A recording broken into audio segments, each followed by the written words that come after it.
Having trouble removing the screen lock on your Samsung phone? In this guide, you'll learn how to disable the PIN, password or pattern lock on any Samsung Galaxy device quickly and easily. Follow these simple instructions to remove your lock screen security in just a few taps. Step 1. Start by unlocking your Samsung phone. Swipe down from the top of the screen to open the notification panel. Then tap the Settings gear icon. Step 2. Inside Settings, scroll down and select Lock Screen or Lock Screen and AOD.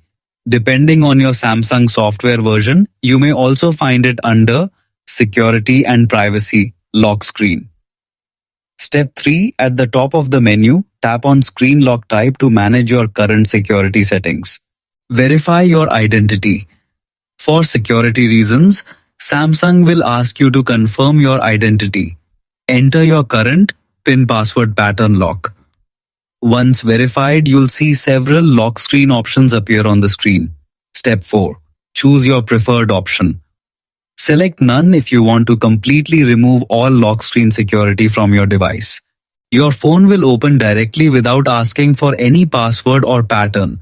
After selecting your option, Samsung will instantly disable the current screen lock from your phone.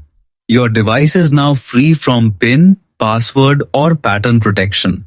Important information: for better privacy and device protection, using a secure PIN or fingerprint lock is always recommended. Alright guys, that's it for today's tutorial. Thanks for watching and I'll see you in the next video.